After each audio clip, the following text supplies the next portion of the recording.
ready to invite our next spoken word performer to the stage. Our next performer is Quincey.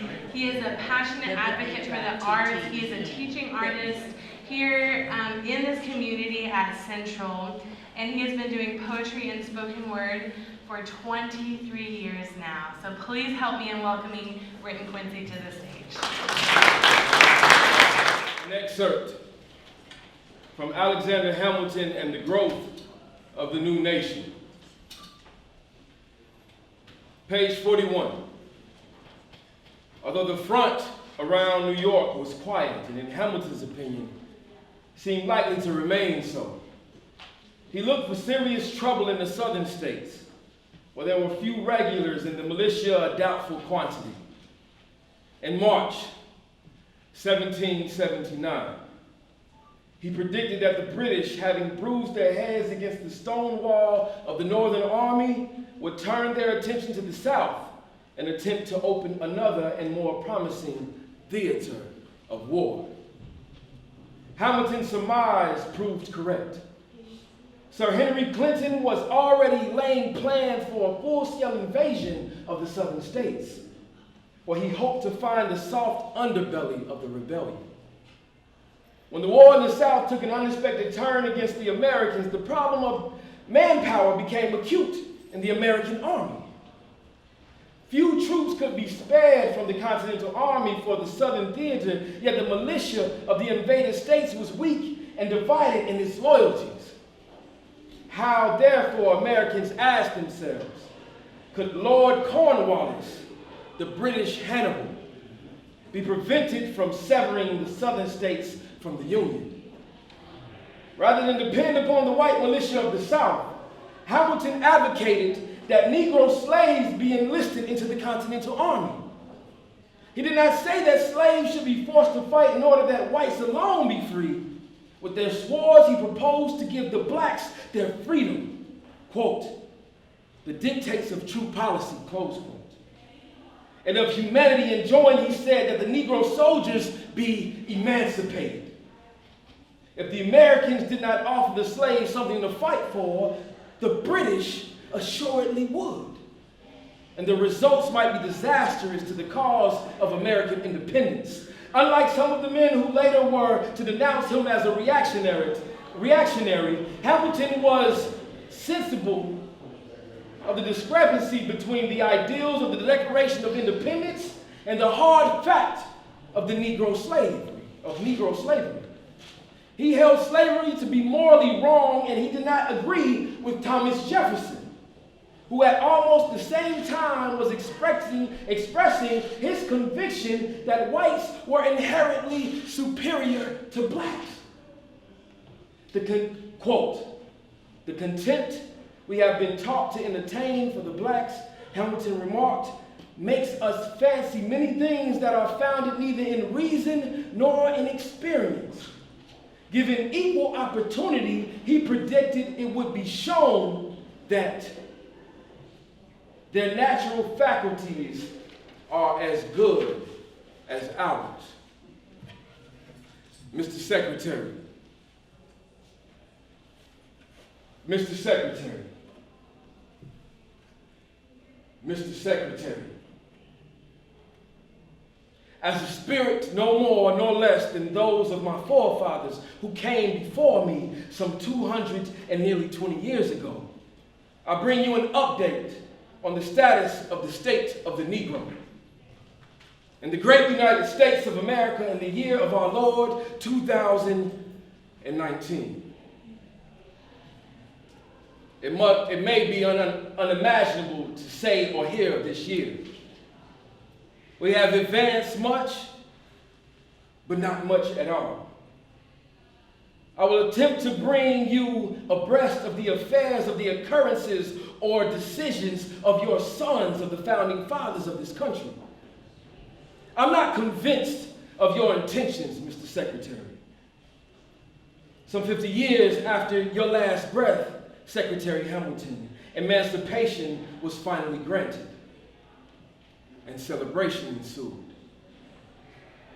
Yet a gentleman by the name of Jim Crow, and I use the term gentleman loosely, held our advancement in a noose, figuratively and literally.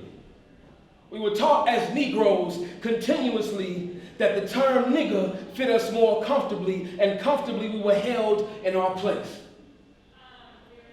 Uncomfortably, we, as in the nigger, utilized what little resources we had to use the Constitution as our citizen right to declare our just and fair and legal and humane right to be more than 3/5 of a human being, to be full human beings.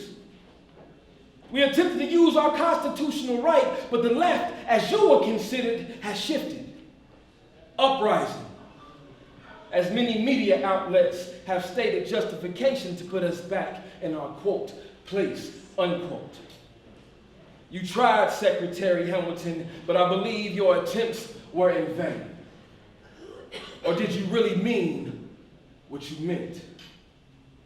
I don't have much time, considering time is subjective, considering some 70 years after we celebrated the rise of hate in this great state known as Oklahoma today, built on the graves and mounds of the natives of this land, suffered the plight to your sons. Hundreds and hundreds of thousands have been lynched, Mr. Secretary. Children, Mr. Secretary. Daughters, Mr. Secretary. Families, Mr. Secretary, were displaced and tarred and feathered and lynched and castrated, all in the name of the same revolution that you put your life on the line for. But did you mean what you really meant when you said it? We took it upon our shoulders to honor our African ancestry, to be self-sufficient as a sustainable civilization. Despite the hurdles we were subjected to, we built the framework of this country, Mr. Secretary. On the scars of whips and chains, we built a culture powerful enough to garner the esteem of the world's most ancient powers. And through the umbilical cord of such youthful nation, our culture is rich. Though the system has ensured we fight tooth and nail to be poor, Mr. Secretary. I repeat, despite the hurdles we have been subjected to, we built the framework of this country on the scars of whips and chains. We built a culture powerful enough to garner the esteem of the world's most ancient powers. With the umbilical cord of such a youthful nation, our culture is rich. Though this system has ensured,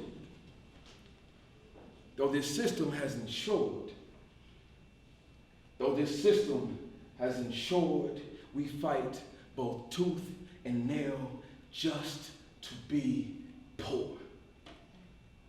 Mr. Secretary, technology has advanced, as has civilization, Mr. Secretary. But yet, despite what you assisted in authorship, did you mean what you really meant? We fought and fight.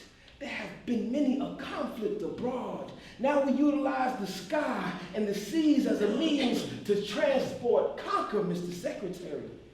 We studied in Tuskegee, in Virginia, in Houston, and Florida.